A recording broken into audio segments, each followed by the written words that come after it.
Hola, les quiero dar la bienvenida a esta nuestra charla magistral que el día de hoy nos estará acompañando la diputada Dulce María Sauri Riancho, presidenta de la Cámara de Diputados.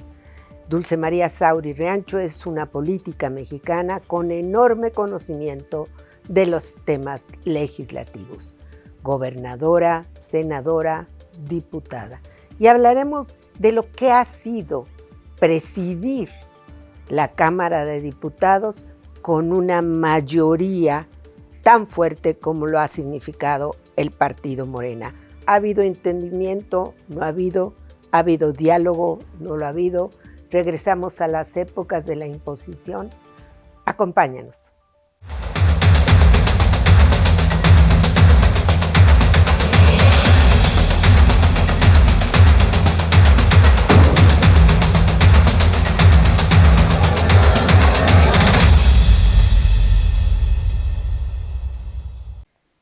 Bienvenidas, bienvenidos a nuestras charlas magistrales, patrocinadas por la Barra Mexicana de Abogadas y Abogados. En esta ocasión tenemos el placer de tener a una mujer mexicana, yo diría que una de las mujeres más representativas de la inteligencia femenina y del conocimiento, que es Dulce María Sauri Riancho, doctora en historia, con una enorme trayectoria en la política, sobre todo en el Parlamento, Dulce, diputada, senadora, exgobernadora, presidenta de la República, la próxima, Dulce, yo creo que... La próxima vida. Hay que irnos para allá.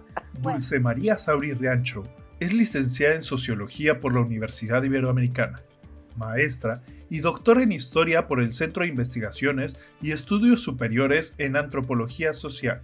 Es diputada federal por el estado de Yucatán en su tercera circunscripción. Fue vicepresidenta de la mesa directiva en el primero y segundo año de legislatura y actualmente es presidenta del Congreso de la Unión en el tercer año de la 64ª legislatura, del 2018 al 2021.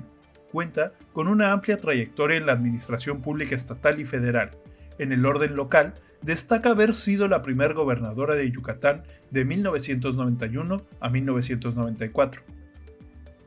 Fue titular fundadora de la Comisión Nacional de la Mujer y responsable del Programa Nacional de la Mujer de 1995 al 2000. En la Unión Interparlamentaria Mundial, presidió la reunión de mujeres parlamentarias. Fue vicepresidenta de la Conferencia Parlamentaria Asia-Pacífico sobre Medio Ambiente y Desarrollo. Fue presidenta de la Comisión Interamericana de Mujeres de la Organización de Estados Americanos en 1999. En el Partido Revolucionario Institucional, fue presidenta del Comité Directivo Estatal de Yucatán de 1983 a 1987. Secretaria de Finanzas del Comité Ejecutivo Nacional de 1988 a 1990 y fue secretaria general y presidenta del Comité Ejecutivo Nacional de 1999 al 2002.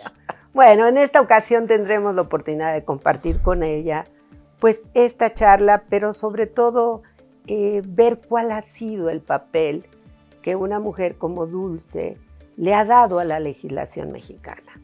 Porque nosotros abogados, llevamos a la práctica el derecho, pero el derecho surge y se aprueba en estas cámaras, en estos congresos. Entonces, pues, iniciamos nuestra charla el día de hoy. Pues, Dulce, ¿cómo ha sido ser la presidenta de la Cámara de Diputados cuando se es minoría con una mayoría tan aplastante, pero sobre todo tan autoritaria?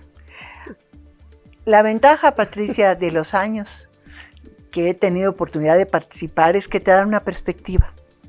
Esta legislatura, que es la número 64 y está pues prácticamente a semanas de concluir, el 1 de septiembre tendremos la nueva legislatura, la 65, se parece mucho más a la primera cuando fui diputada en 1982, era la 52 legislatura. Inicialmente, en 1979, la antecesora, la 51, había sido la legislatura que de la reforma política, es cuando pasó a 400 integrantes, y la figura aquella que nos había acompañado desde 1962 de diputadas y diputados de partido se transformó en la representación proporcional. Eran 300 de mayoría en los 300 distritos que hasta la fecha siguen vigentes, y 100 de representación proporcional, que por cierto el PRI no participaba en la representación, o sea, eran 25% de la Cámara, era de legisladores opositores. Bueno, en aquella legislatura tuve oportunidad de escuchar, pues como buena principiante lo hacía, si vale la expresión, con la boca abierta, intervenciones en tribuna brillantísimas cuando tratábamos asuntos económicos de Rolando Cordera, cuando eran asuntos políticos de Arnaldo Córdoba, cuando eran asuntos de justicia y seguridad a Bernardo Batis, que era el coordinador de los diputados del PAN, ¿no? Entonces, yo recuerdo que eran todas unas cátedras, y luego venía la votación, y todos votábamos en contra de lo que ellos habían expresado en tribuna, es decir, a favor de la propuesta o de la iniciativa que había llegado de la Presidencia de la República. Se tiende mucho, Patricia, a pensar que en esos años nada se movía de las iniciativas. Tal vez nada se movía en las cámaras, pero previamente al ingreso de la iniciativa presidencial, como eran prácticamente todas las que se aprobaban en aquellos años, había un intenso intercambio al interior del propio partido que hacía que más o menos las posiciones ya fueran previamente acordadas. Así fue la 52. Todavía la 53 legislatura, la de 1985-88, que es una legislatura que recordamos mucho porque el presidente de la Comisión de Presupuesto era Luis Donaldo Colosio. Así es, además, yo tuve la oportunidad de conocerlo, siendo sí, coordinadora de asesores de la izquierda aquí en la Cámara. En la Cámara de Diputados. Y luego porque también apenas se había constituido la legislatura cuando ocurrió el sismo del 19 de septiembre. Y dos compañeros y una compañera de diputados murieron. Todavía ahorita me acuerdo del nombre de la diputada, Concepción Barbosa de Anguiano, de Colima, una mujer que había luchado muchísimo por llegar a ser diputada federal, que había entrado incluso como coordinadora del grupo de Colima ante la Gran Comisión, era el órgano de gobierno que existía entonces, y el 19 de septiembre perdió la vida. Bueno, 54 legislatura, ¿qué puedo contarte? Tú fuiste actora protagónica en aquellas azarosas jornadas, primero del colegio electoral y luego de madrugadas de septiembre de la calificación de la elección presidencial, que por cierto en 1994 fue la última calificación de elección presidencial. Afortunadamente, porque era horrible calificar aquí a los diputados y diputadas. De ahí surge Félix Salgado Macedonio cuando trae sus costales. Así es, con boletas quemadas. Y luego además se calificaba la elección presidencial. Sí, eso era terrible. Yo qué te puedo decir, como representante entonces del candidato opositor Cuauhtémoc Cárdenas, fue muy compleja esa legislatura. En esa legislatura, yo estaba en el Senado de la República, que por primera vez de los 64 senadores y senadoras, 4, 2 de Michoacán y 2 del Distrito Federal, eran opositores. Los 4 del Frente Democrático Nacional, claro. Porfirio Muñoz Ledo y Ifigenia Martínez por la Ciudad de México. Que por cierto, el colegio electoral los fue deteniendo la calificación hasta el mero final del colegio electoral. Pero los 2 presuntos senadores de Michoacán entraron desde el primer momento del colegio electoral, Cristóbal Arias y el doctor Robles Garnica. Que arrasaron la elección. Pero déjame decirte que lo interesante es que la dinámica del colegio electoral, yo no la conocía, era la primera vez que era senadora, cambió completamente por la presencia y actuación de 2 opositores. Eran los tiempos en que los órganos del legislativo eran como muy, muy rígidos, ¿no? Sobre todo el Senado, ¿no? Como que el Senado era, todavía la Cámara de Diputados era más movida, había más pluralidad, pero el Senado era como, le decíamos, de los viejitos, ¿no? O sea, era como todo muy... Muy previsible. Muy lento. Muy previsible. Yo puedo contarte una anécdota, ¿no?, del colegio electoral de 1988, cuando nos llamó nuestro coordinador, el que iba después a ser el operador de la coordinación, porque el presidente de la Gran Comisión del Senado, don Emilio M. González, exgobernador de Nayarit, un distinguidísimo líder obrero, veía las cosas generales, pero la práctica cotidiana estaban a cargo de don Humberto Lugo Gil. Entonces nos repartieron los temas para el colegio electoral, ¿no? Yo recuerdo que me tocaba defender a un senador, presunto senador de Tlaxcala, y a otro presunto senador de San Luis Potosí. Entonces me sugirieron que hablara yo de los textiles, de la industria textil de Tlaxcala, y en San Luis Potosí, que podía abarcar las cuestiones relacionadas con la minería, que era lo típico de esa región del país. Por ahí algo gastronómico que no debería. Sí se puede, ¿verdad?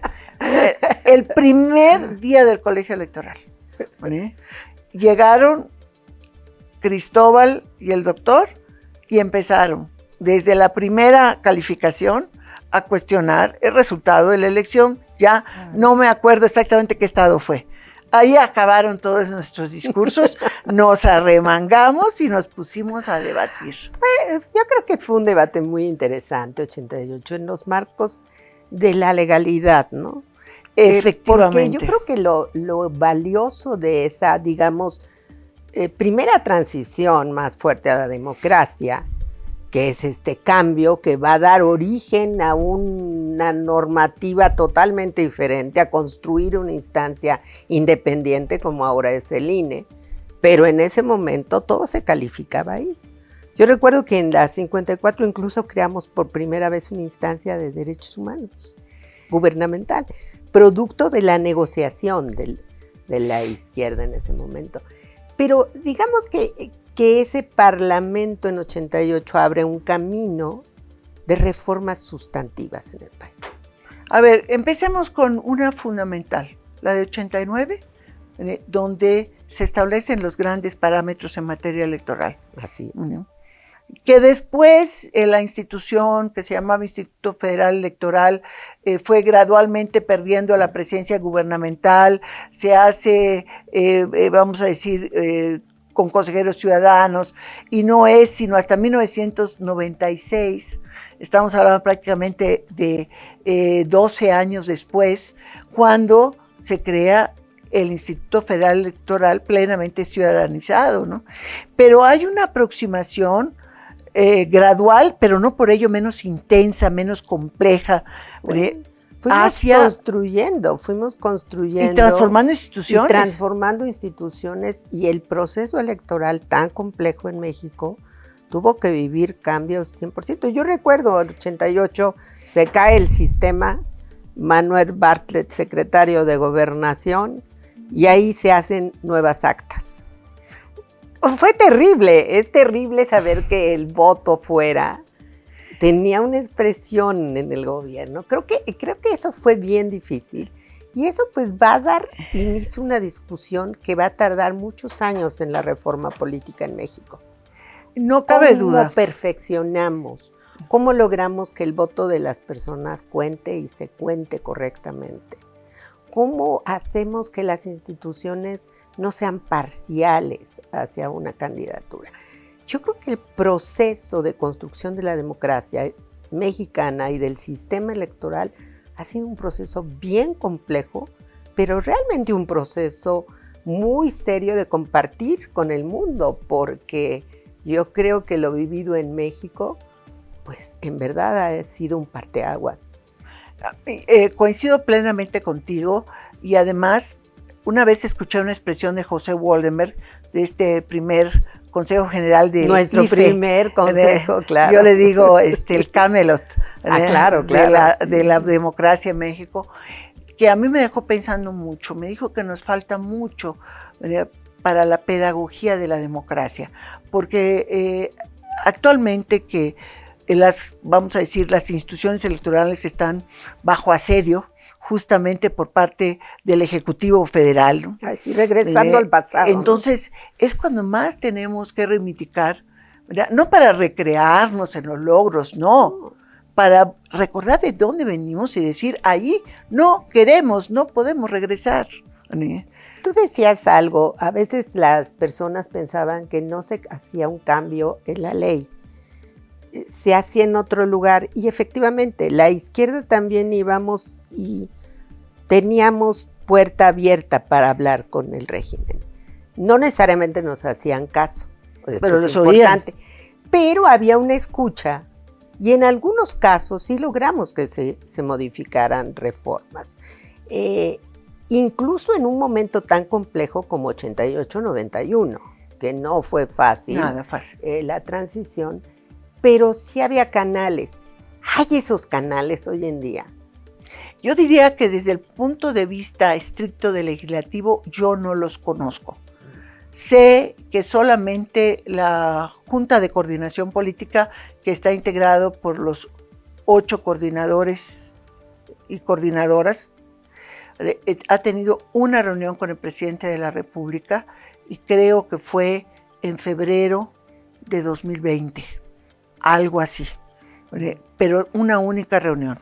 No sé si encuentros, bueno, sí, privados, ¿no?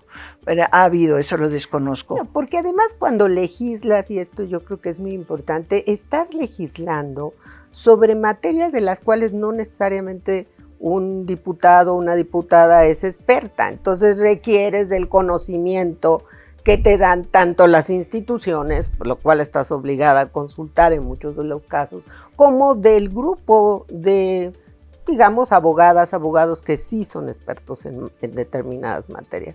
Y a mí me preocupa porque yo veo quizá en este periodo, esta etapa de legislatura, que fue muy difícil incluso la consulta con las instituciones, ¿no? En diferentes casos. Mira, lo que pasa es que cuando hay una mayoría absoluta que se conformó y casi una mayoría calificada con los aliados políticos de Morena, me refiero particularmente al Partido del Trabajo, a Encuentro Social, y en el último año y medio también a diputadas y diputados del Partido Verde Ecologista de México.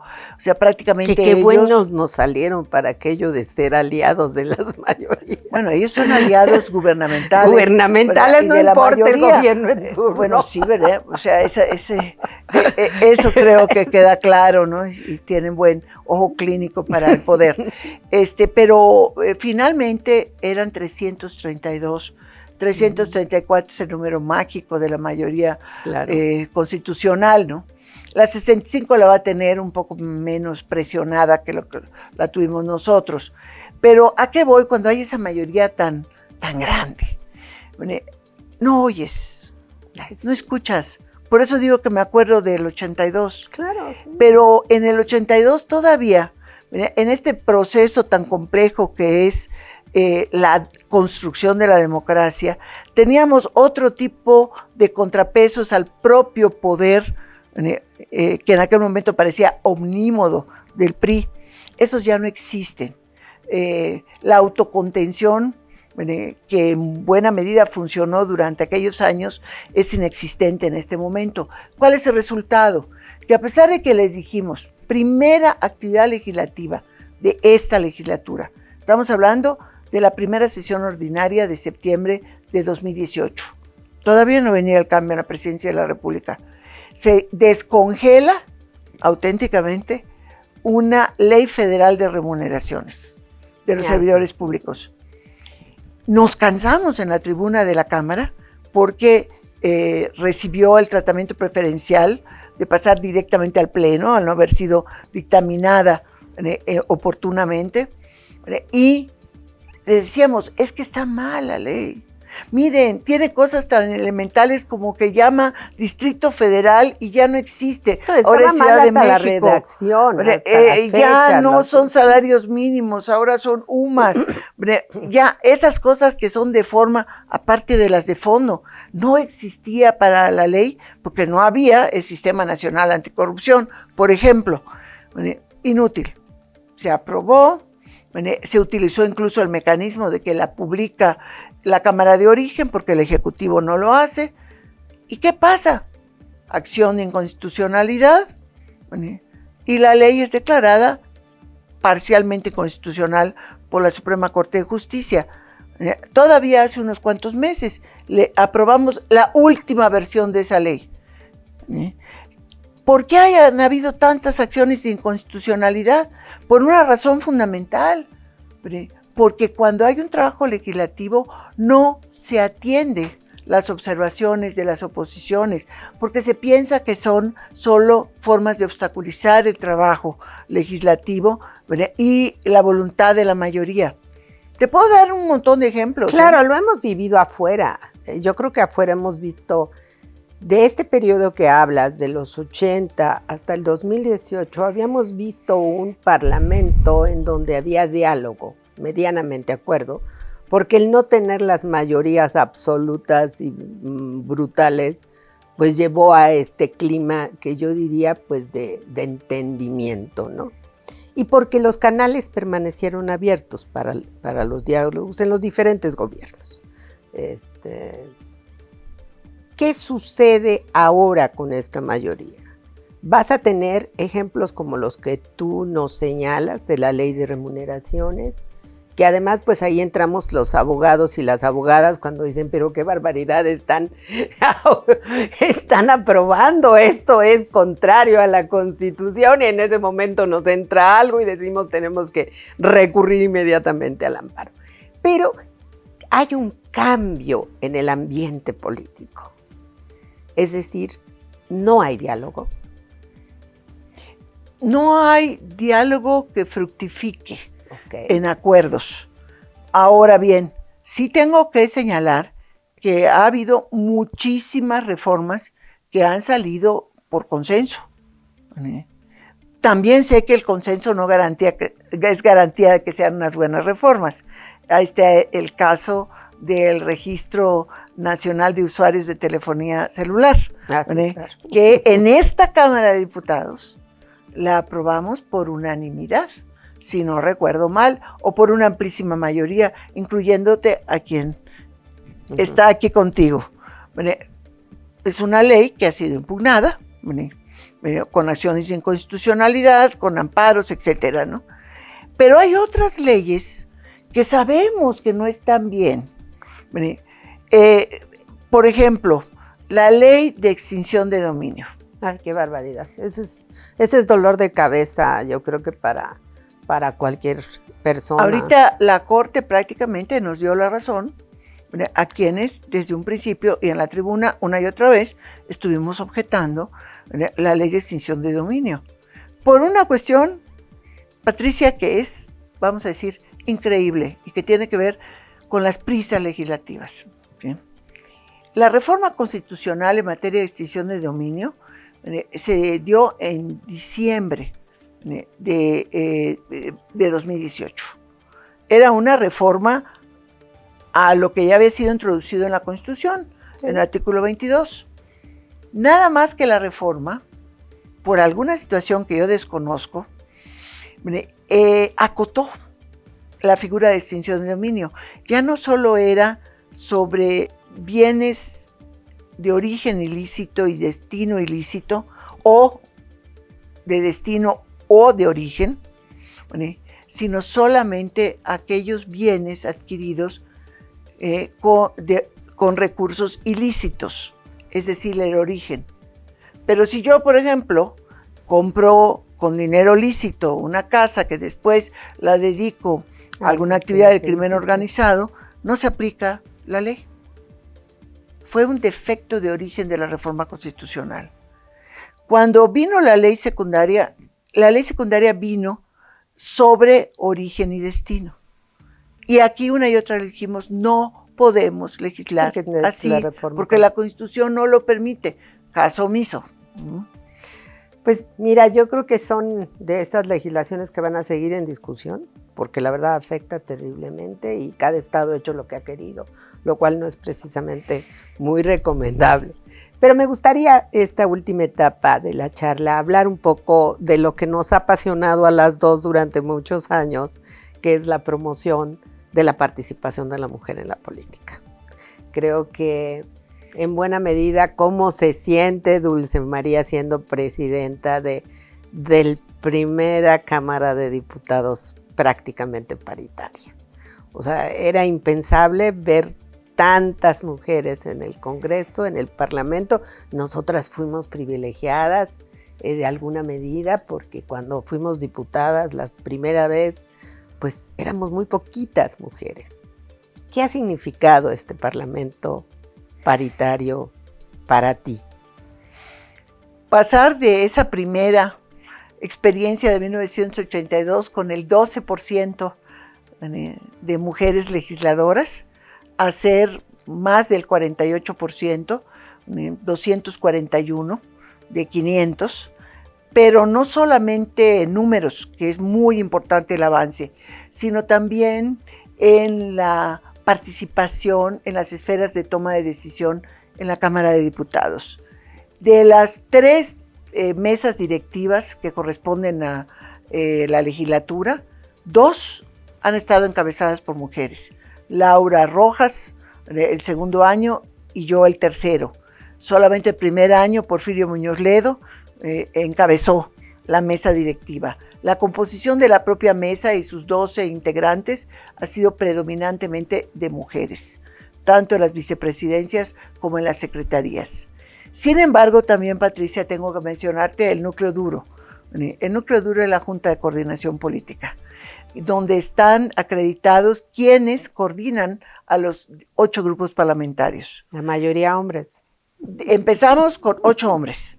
Después el PRD cambió su coordinación, Verónica Juárez entró, y fueron 7-1.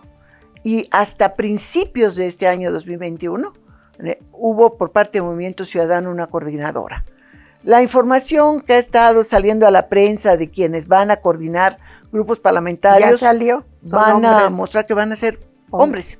Entonces, por un lado, el avance, pero por otro lado, el núcleo duro de la resistencia. Otro avance, de 46 comisiones ordinarias que tiene esta legislatura, 20 encabezadas por mujeres. Y cito muy relevantes: la Comisión de Puntos Constitucionales, con Aleida Alavés, la Comisión de Hacienda, con Patricia Terrazas, que por cierto ambas fueron reelectas, o sea, van a formar parte de la próxima legislatura. Y así podemos ir: Seguridad Pública, Seguridad Social, la Comisión de, obviamente de Igualdad, con Wendy Briceño, que también fue reelecta. Es decir, las mujeres están donde se toman las decisiones en las comisiones. Estamos, pero aún el poder real no lo tenemos. Yo creo que tenemos que pensar en que nuestra presencia es relevante, pero tenemos que ir ahí a tomar las decisiones. Pero ahí es donde, permíteme decir, el núcleo duro del poder real. Porque yo sí le doy, y las vi operar, a la presidenta de la Comisión de Hacienda, poder. Un poder acotado no por su condición de género, sino por su pertenencia a Acción Nacional, partido de la oposición a la actual legislatura. Pero veo también a Aleida Alavés, presidenta de Morena de Puntos Constitucionales, acotada su participación, no necesariamente por su condición de género, sino por circunstancias, pero solo esos. La Junta de Coordinación es el reto de la próxima legislatura. Pues vamos por la Junta de Coordinación, apoyando a esta futura legislatura y agradeciéndote, Dulce, por este espacio que seguramente pues será muy bien recibido por las y los abogados integrantes de la barra. Muchas gracias. Igualmente. Les agradecemos mucho habernos acompañado en esta charla magistral con la diputada Dulce María Sauri Riancho, presidenta de la Cámara de Diputados. Como se habrán dado cuenta, ha sido un diálogo muy interesante que nos hace recordar lo que dejamos en el pasado, el autoritarismo, el abuso de poder de las mayorías, a un regreso en el 2018. ¿Por qué las leyes salen como salen? ¿Por qué están tan mal? ¿Por qué hay tanta crítica? ¿Por qué tenemos que recurrir a los amparos? Falta de diálogo, falta de consenso, imposición. La realidad ha sido compleja estos 3 años de la legislatura denominada de la paridad.